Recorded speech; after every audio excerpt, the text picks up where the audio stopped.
do a mic check quickly? Check. Say check. Say check into the microphone. Say hello. Speak out loud so that we can check the microphone's working. Hello. Perfect. Okay. Welcome, everyone. There's plenty of seats if you'd like to join us.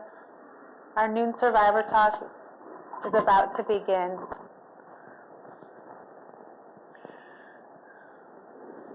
Let them take the seats first. Mm-hmm.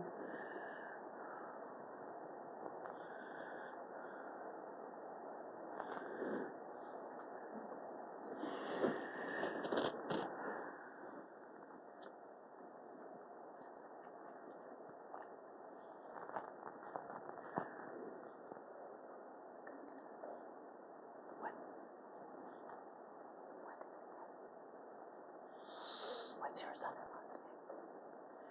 What is Eva's husband? I don't know.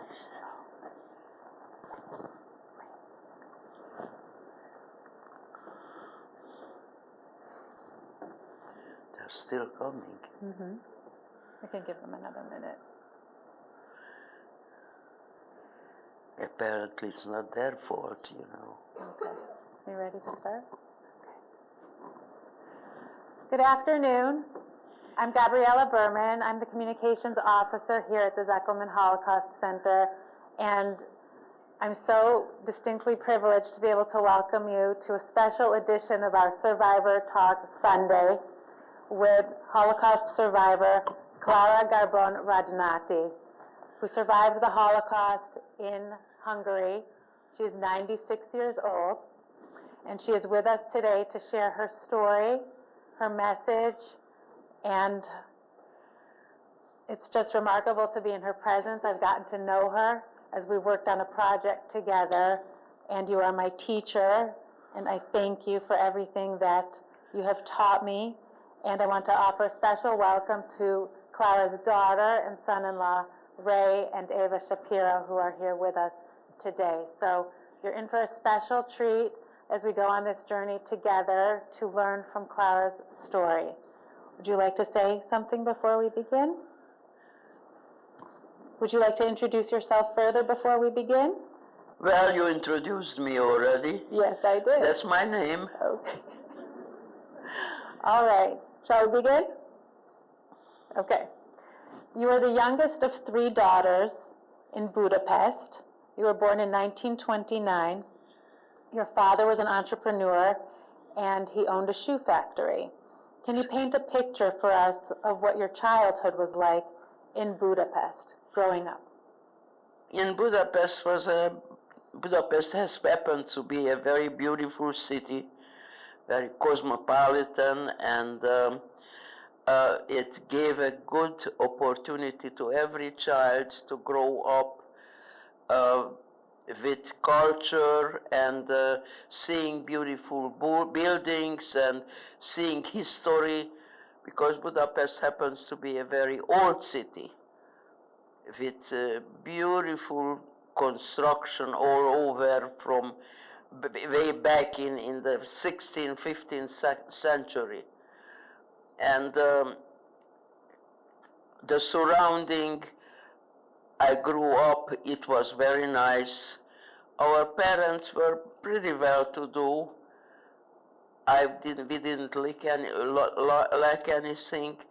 I had 2 sisters. We were 3 sisters altogether, and we had a lot of fun growing up in Budapest. All the way, if I can remember well, until about the year of 10, when I reached the age of 10, everything was normal, just like any other child is growing up. And we had all kinds of friends, poor and rich, Jewish and not Jewish. It didn't make any difference. All the way until about the age of 10 when I started to wake up a little bit from childhood, and I could see that there are some signs which made a difference whether I am Jewish or not. Until then, it didn't make any difference. And the reason for that is because Hungary at that time, when I was around 10 years old, it was already in the hand of, under the friendship of Hitler. And that's why you already started to feel that when you are Jewish, you're different. You're not the same. You can't be treated the same way. And slowly they brought all kinds of restrictions for Jewish people. However, I didn't feel it as much. Later on, when I was in my early teens, I have heard that people all around the country started to be deported. Where and what did they do, we didn't know. At least I didn't know. You say that your father did have some ideas of what was happening. Yes. And he wanted to protect you. Yes. And to tell you the truth, we didn't feel bad. It wasn't too bad. Hungary was so much allied to the German to Hitler that they didn't make any really restrictions in Budapest, where most of the Jews lived at the time when I was growing up. And I didn't feel any big pressure all the way until about March 19th of 1944, when the war turned around and the Russian troops started to come from Russia. They started to march toward Germany, the Russian army. And this is when hell broke loose, as they say, because of the troop transportations from Hungary and from Russia toward Germany were in process. They felt that since, if I don't know how well you know the map, Hungary was right in between Austria and the east, which was coming from Russia. Therefore, they had to occupy Hungary. The German troops had to occupy Hungary in order to hold the troops, the Russian troops, and we were right in the midst of the war. And your father was very smart. What did he decide to do? My father, seeing what's going on and also having contact with people from Poland and other countries where deportation were already in process, he decided that he's not going to let his family having the same terrible ordeal like in other countries were, and he decided he's going to do something about it. His idea was that we should all be separated, not to be together, so if one is caught, not all of them would be caught.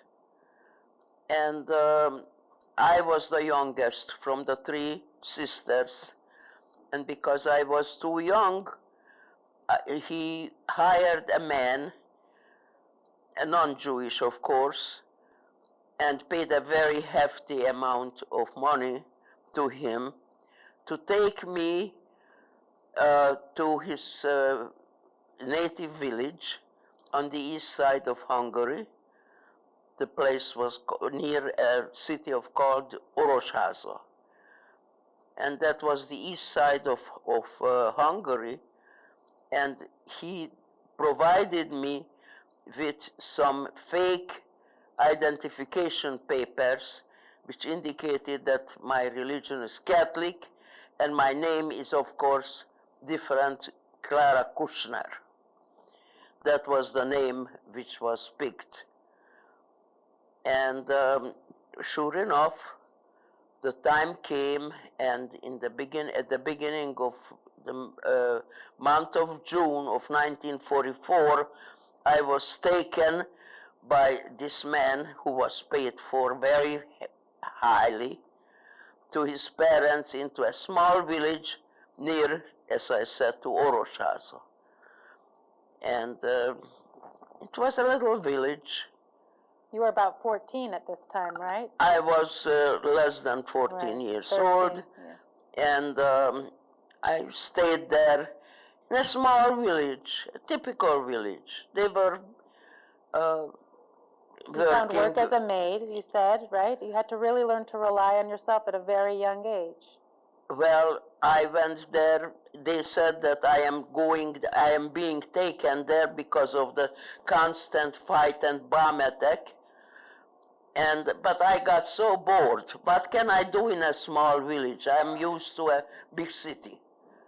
So they advised me, why don't you go to Orosháza, which is a fairly bigger place, community, and do what you can do there. So I went there and looked around, but I got bored. So what can I do? I have to do something. I found out that a couple, both physicians, were looking for a maid. So I decided, why don't I do something? And I engaged myself as a maid, just small housework. And I worked there. On the weekends, I always went back to the village. And I felt more comfortable, more safe this way. It wasn't too bad. Eventually, though, this gentleman who had taken you to the care of others in the countryside had a change of heart.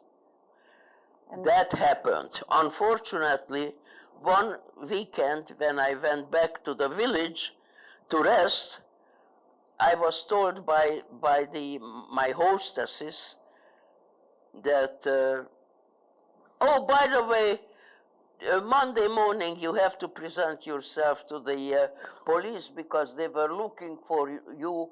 They want to see your identification paper.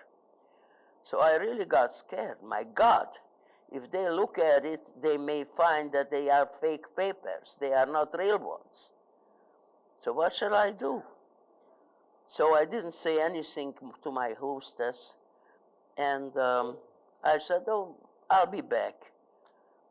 I picked up a few things, including, of course, the most important things, my papers, and some money, what I had, a little package, and I ran to a nearby railroad station, and I decided I cannot put myself in the situation that the police look at my papers, and I decided I go back to Budapest to ask my parents or my father, what should I do at this point? I don't want to be caught. Papers were very important, right? They were sometimes the difference between life and death for people. Exactly. So I went to a little station, took the first train which came, which luckily it went right to Budapest. And went on the train, traveling. All of a sudden the sirens were heard. Everybody has to get out from the train because there is a bomb attack. And I did too. We hid ourselves in the ditches. Then when everything was over, the attack was over, the sirens sounded again, and I went back to the train. But, unfortunately, I didn't notice that while the bomb attack was on, the glass, the window glass from the train was broken, and I was standing at the window and keeping my pocketbook with all my papers, which was the most important part. And when the train started to move, my pocketbook fell off the window. I was devastated. You can imagine that without papers, without money, without anything, you're lost. They can catch you any minute. So what should I do? The train was moving too fast. I couldn't get out. So I was waiting until the train reached the nearest station, which happened to be already very close to Budapest. And I got out thinking that I go back on the tracks and I'll try to relocate my papers, my pocketbook. But unfortunately, it started to be late night. In the dark, I can't go back. I won't find it anyway. So what should I do? I sat down on a chair in that little railroad station and started to cry like a baby. What else could I do? All of a sudden, I see that a couple is approaching me. And they are asking, "Why are you crying, little girl?"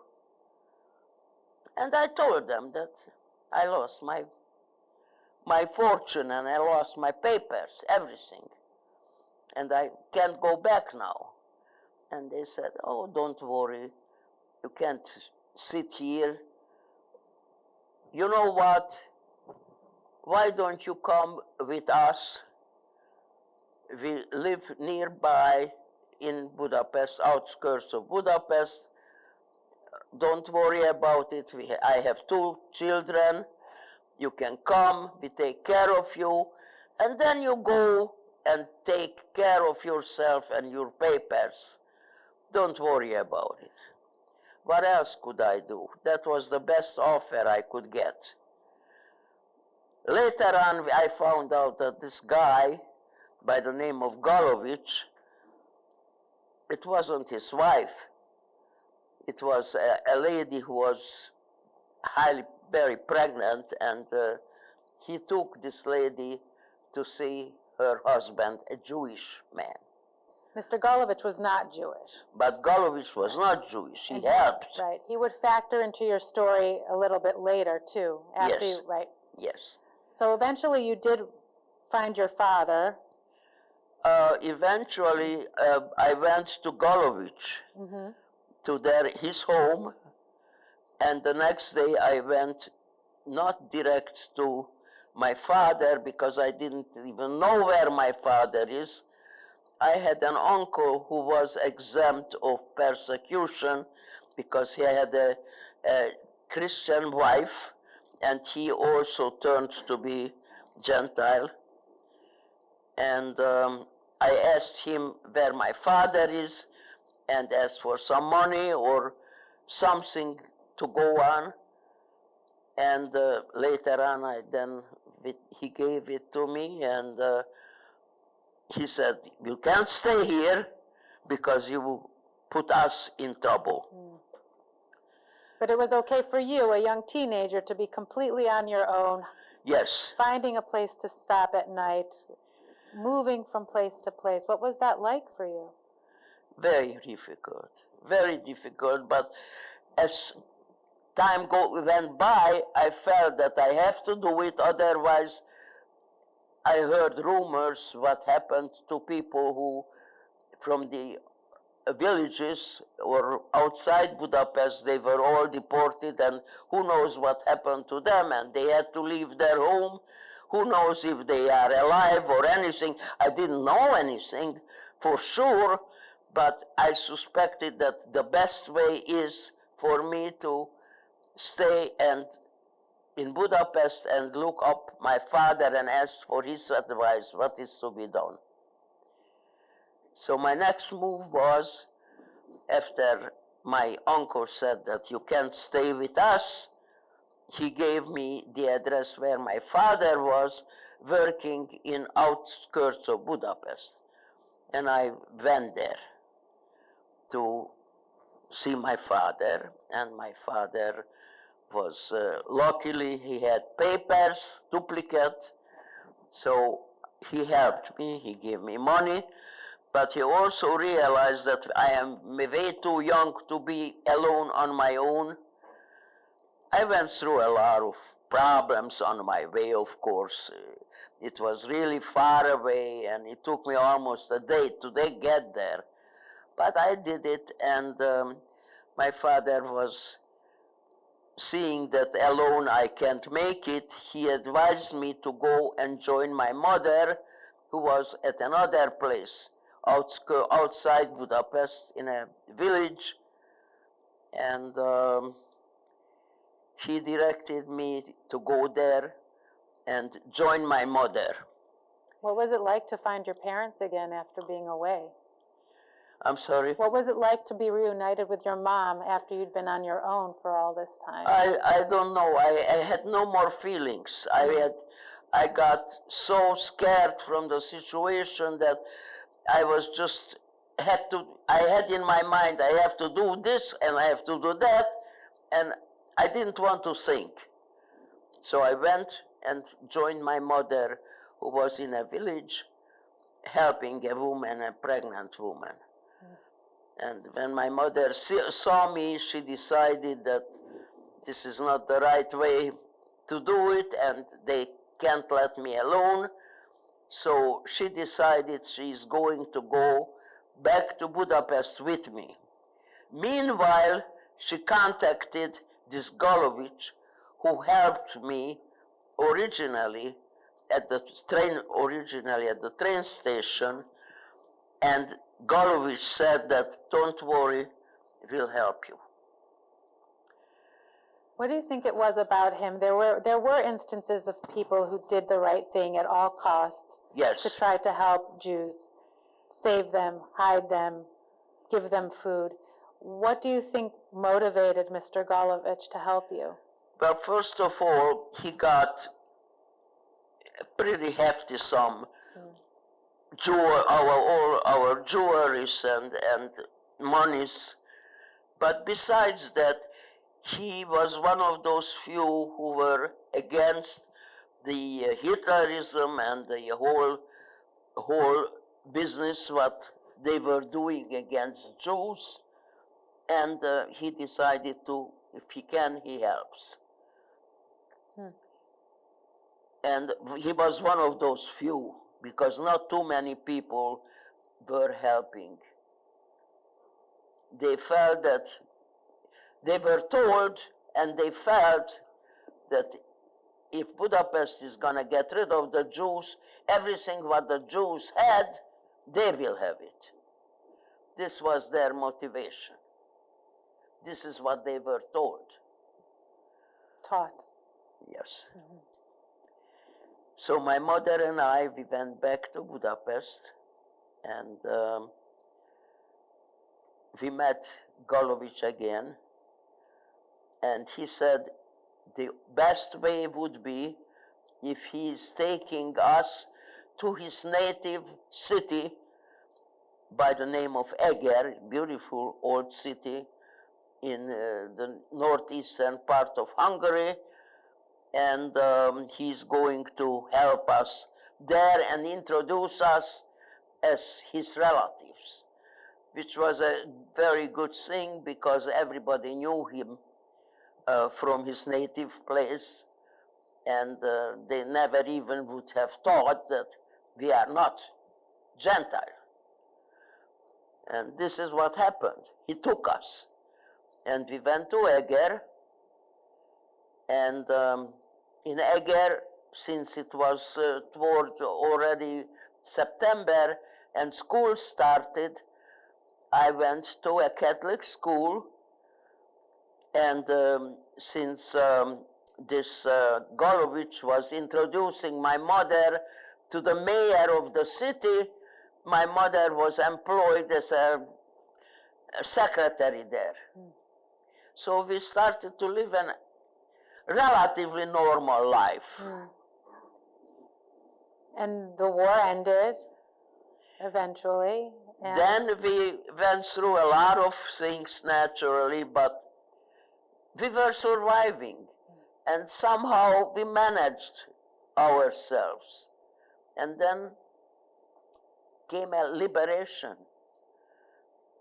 The Russian, excuse me, the Russian troops were liberating Eger, and they were advising us not to tell anyone that we are Jewish, because there were still some very bad elements who would be very still enemies of Jews. And we lived there relatively a normal life. Relatively, I would say, because it happened that the place where we lived were bombed, and then I still have some signs from the shrapnels, from bomb attacks, because it was already this place liberated, but they were still bombing now from the other side. You survived along with your mother. Your family, however, suffered tremendous losses. Do you want to talk a little bit about the fate of your... My two sisters were living in a place way outside from Budapest, in some smaller city. It was called Szeged, and they were working in a factory, but then came back to Budapest, and we all finally met, and the whole family too was together, except my father, who was not there.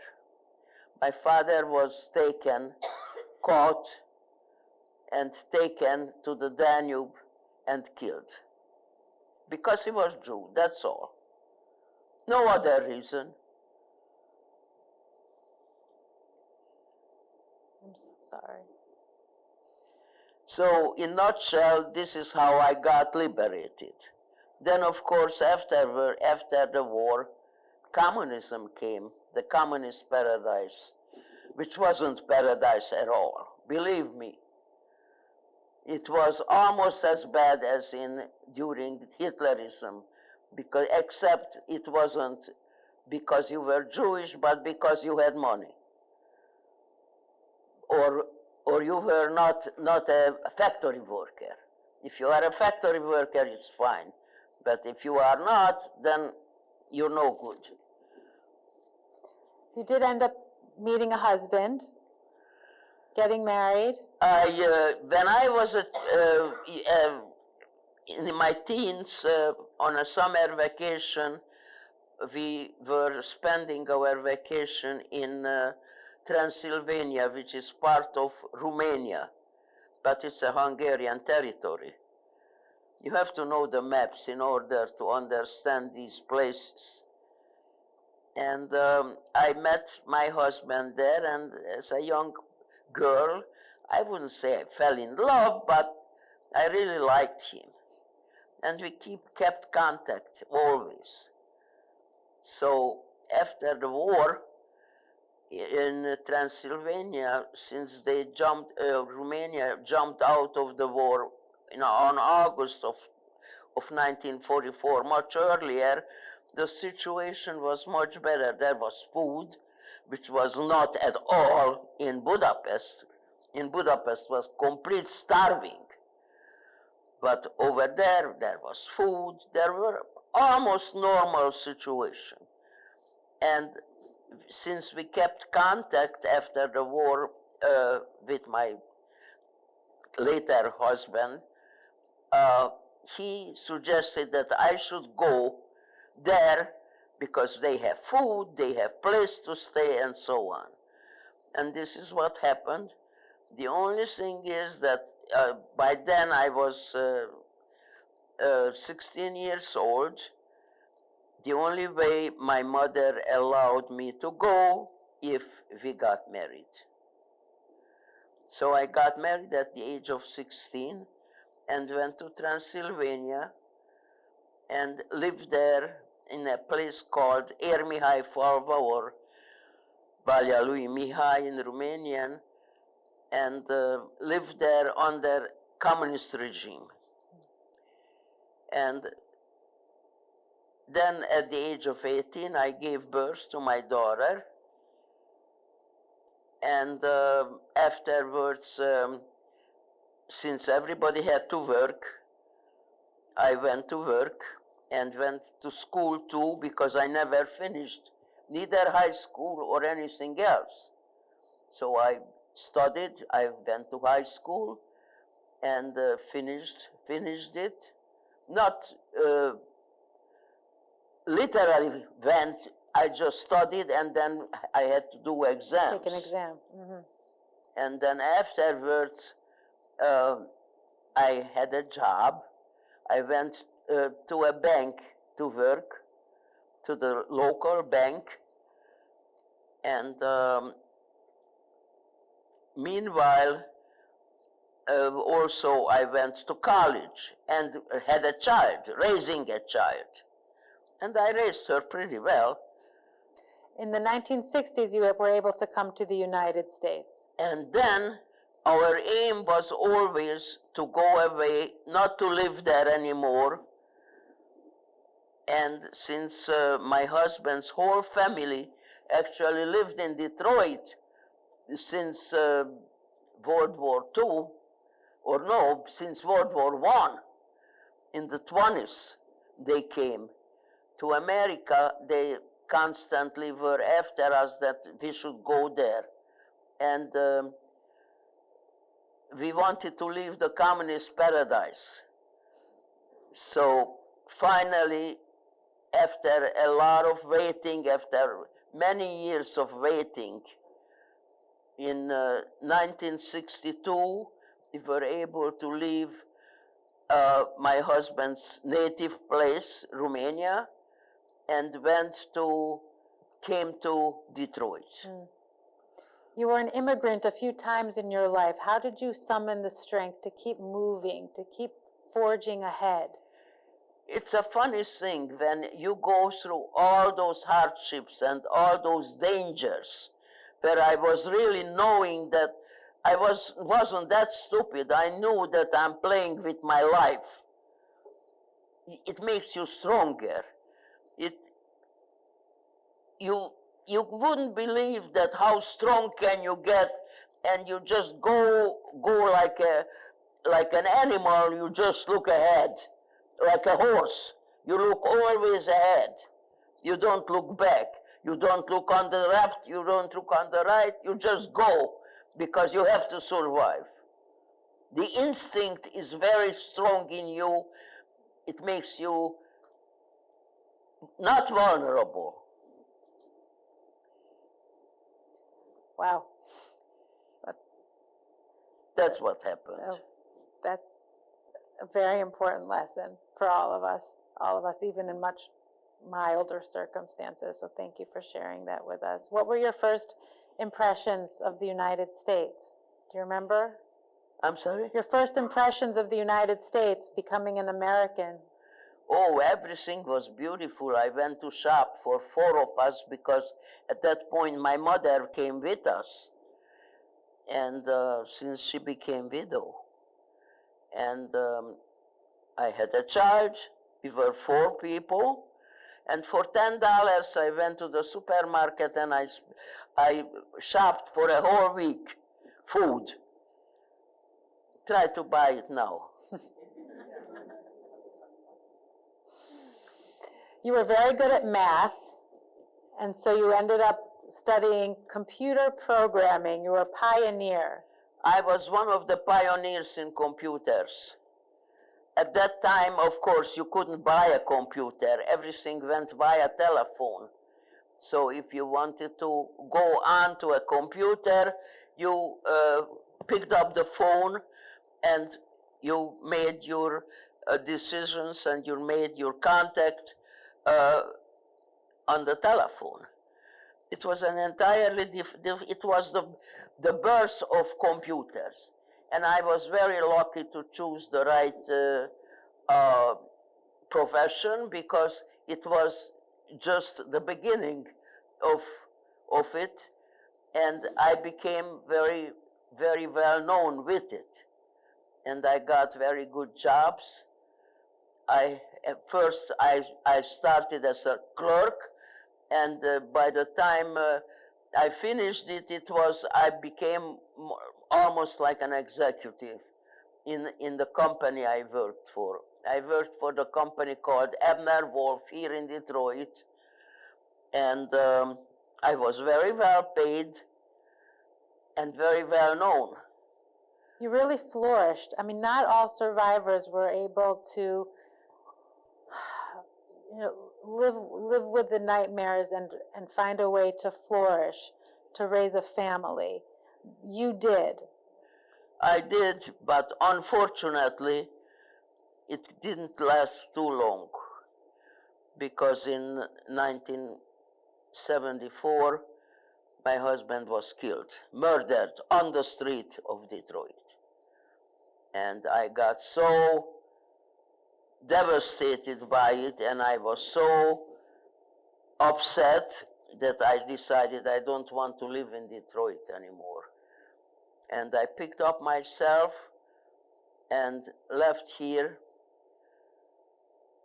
my daughter, and I left my life, everything what I built up until then.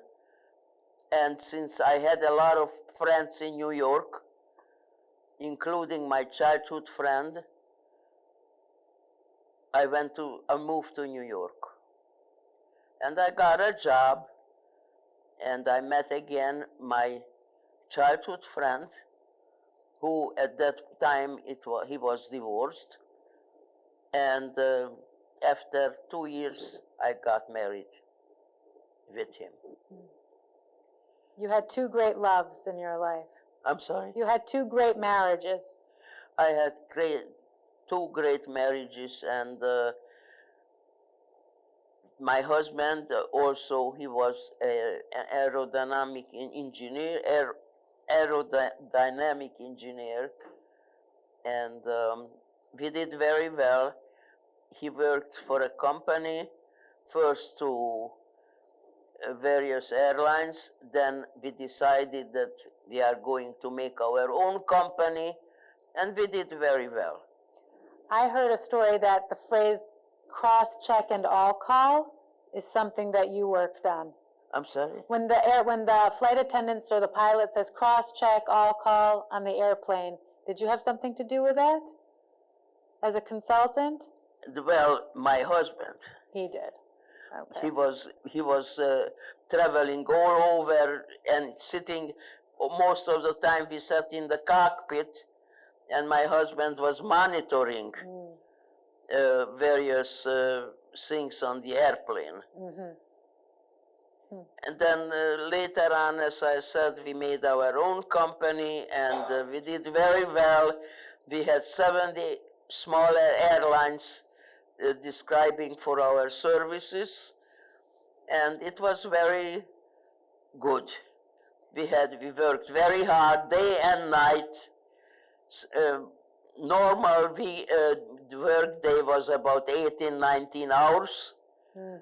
Hardly any sleep, because with airlines you have to be contacted from faraway places, which for the time difference it didn't matter to them. They didn't care whether it was 2 o'clock in the morning for us. But we worked hard, and it was very fruitful as well. Then you did come back to Detroit, and you got involved here. Unfortunately, my husband died almost not too old. He wasn't even 75 years old yet. He passed away, and I decided that I shouldn't stay alone in New York by myself. And my daughter, who lived in Detroit, married to her husband, and I decided I come back where my little grandson lived as well. And you became a volunteer here at the Holocaust Center. When I came back to Detroit, financially I didn't need to work. But I felt I'm not the kind of person who is just sitting on her behind and do nothing. So I decided I have to look for some kind of work, and then somebody recommended me to come to work for the Holocaust Center and make translations from old papers from the wartime. And what you see here, you can see it right in the library of this center, all the translations I have been doing in almost 20 years. And you also spoke to young people. Also, I spoke to people and tell them about my story and more in details. And of course, I gave you a very short description of what I went through. But you can imagine in my 96 years, lots of things happened to me. Why has it been important to you to share your story? I would feel if I tell everybody what happened to me, it would be a good lesson to know, especially for young people, when they raise their children and when they live, what should and what they shouldn't do. And this is my conclusion. This is why I felt that I have to do this. Nobody pays me. Nobody even thanks me sometimes what I am doing. But I want to do it so they can use my experience and anything what happened to me. Well, we thank you. We all thank you. We have time for questions. You can just raise your hand and please ask Clara any questions or share any comments or feedback that you have for us. Go ahead. What languages do you speak? How many languages?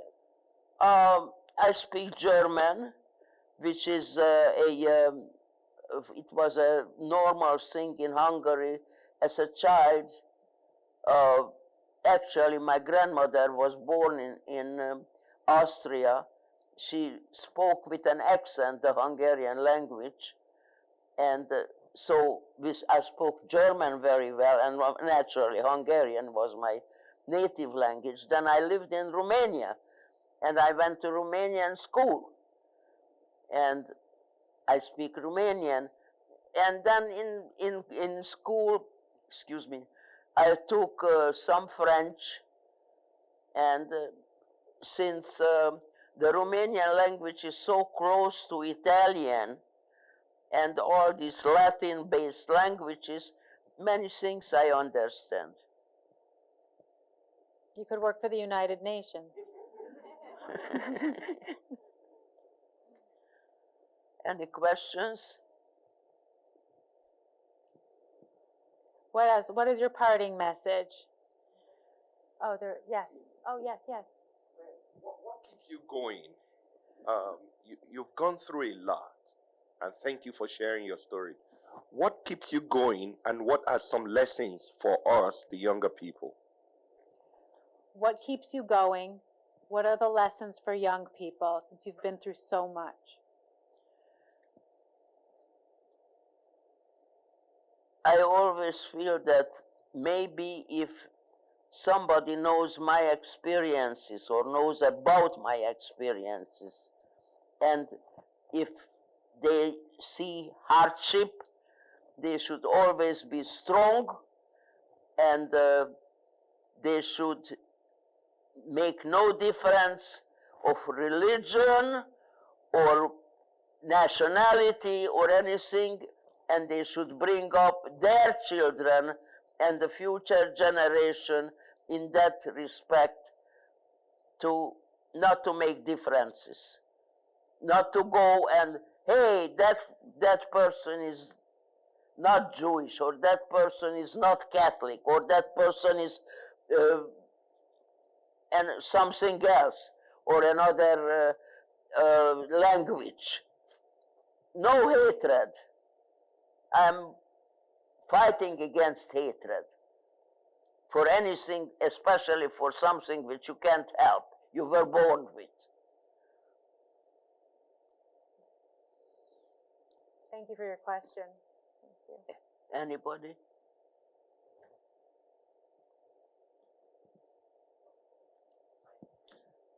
So I'm just curious, in your day-to-day, you mentioned how you kind of knew what was going on, but not until you were older.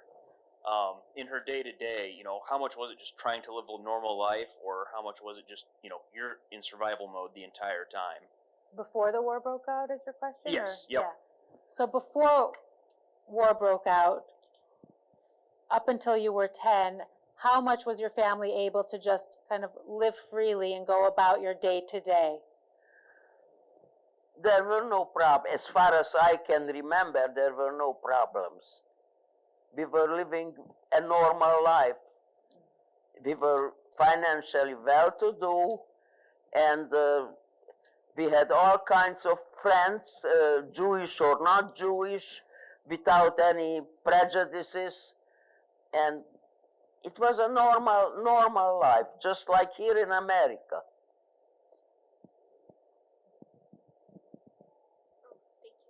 I was just wondering, what in your opinion is like the hardest thing that you went through during the Holocaust? What was the hardest thing that you went through during the Holocaust? Not to have my family around, to be all by myself, to make decisions for myself. And that's what was the hardest part. What kind of decisions? Can you give do you remember an example? Decisions what to do next. Where to find your next meal, probably too. You said you were very hungry. Oh, the hunger, that was during the, I didn't go into details when we were in Eger with my mother, and the city was under siege, and the starvations was tremendous. So like scavengers, between two bomb attacks, we came out from the shelter and looked for food like some animals. We were very, very hungry. When you are hungry, I hope none of you people ever feel that. It's terrible. It hurts. It's pain. And we went and looked for food. Actually, I have to tell you frankly, I am a smoker. You know why? Because one day we were looking for food, no food. But we found a box which was full of cigarettes from a tobacco shop. Let's try it. We were coughing and sneezing and got almost sick by smoking it. But it took away the hunger. And that's why I became a smoker. Survival mode. Survival mode. Yes. A question here. Yes. Yes, Ray. Thank you. There's one other unique aspect of the work you've done here at the Holocaust Center that very unusual, involving going into the history of the expropriations and things, and I think people here might find it interesting to learn a little bit about that. What did you? About the Hungarian microfilm reels that you worked on, the documentation of the plundering of all of the property and belongings of Hungarian Jews by the Hungarian authorities. Do you want to tell us a little bit about the reels that you've been translating, the microfilms, Professor Braham's reels? The microfilms, they are all from, basically they are all from the time of war or before the war. and I feel it's museum worthy because it describes in a true way the reality what was going on. Some of them I went, for instance, like a person who conducted a diary about what was going on with a person. It was a woman, happens to be a woman, um, even in the concentration camp. And somehow those papers survived. And these are the type of papers I'm trying to translate. Right. Clara continues to translate documents in addition to the Hungarian archives that we at the museum have digitized. There's over 120,000 victims listed in deportation lists. There was the plundering of artwork, ritual objects, furniture, musical instruments, all by the Hungarians as part of extermination efforts. And these reels, a copy of them were donated to the museum by a professor who wrote a history of Hungarian Jewry. And over 10 years, Clara has translated, organized, and indexed them so that we can make sense of them. And then we have made them available online to the public.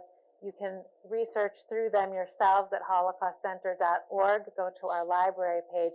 But this is also a tremendous amount of your life's work, that you have made these translations available in English so that people can pursue restitution and justice.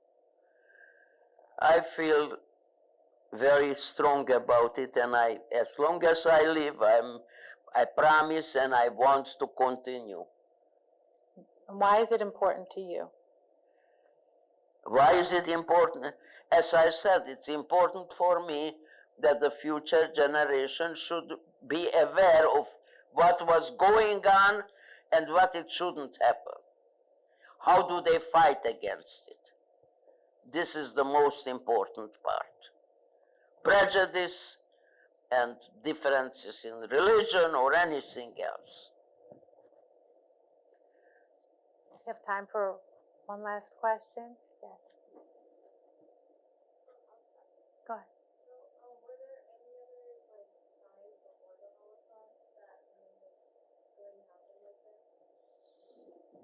Were there any signs before the Holocaust that it was coming, that were the seeds planted? In what respect?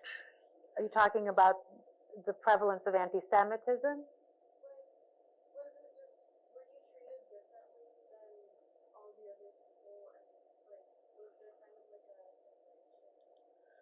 Between Jews and non-Jews in Budapest? When did you start? You say in the early years of your childhood. Yes. People were. Earlier in my childhood, I really didn't feel until about when I reached age 10, about. Then, since, as I said, Hungary was so devoted to Hitler, started to come the restrictions against Jews. Until then, nobody asked, what are you? After that point, it started to become a problem if you are Jewish. If you wanted to get a job, it was a problem, or if you want to buy something or sell something, and it was a general anti-Semitism, which was because of Hitler's program, his influence. This is what they did. I don't know if answers the question. It seemed far too easy for the Hungarians to buy into this program. Anti-Semitism was baked into the consciousness. Well, it came, first of all, it started from the government. And then the propaganda, the Hitler propaganda, which said that if we kill all the Jews and we take everything away from them, you're gonna get it. That was the motive. Greed. Yes, sir. Has the Hungarian government made any reparations for property your family had or anything like that? I know Has Hungary made any reparations for what they have stolen from the Jews? No, not as far as I know. They have been evasive. It's very difficult to trace provenance in certain artworks, and so there is a limit actually on when you can bring cases to court. And so that's why, that underscores actually the importance of the accessibility of this archive so that people can try and find their property and bring and seek out some justice and reparations. But it's been very, very difficult. A lot of these paintings, for instance, are located in the basement of museums in Budapest and other museums, and the Hungarian government has just not been forthcoming about acknowledging the original owners and working to eke out justice for the survivors.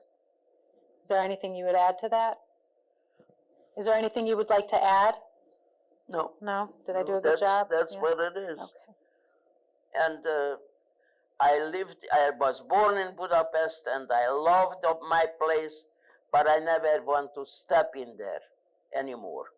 Because even today, they don't admit many things what they're supposed to do, a reparation or of what happened to Jews during the war years. And I don't want to see it anymore. I don't want to go there anymore. Besides, all the bad memories would come back. That's why I don't even want to go to visit anymore.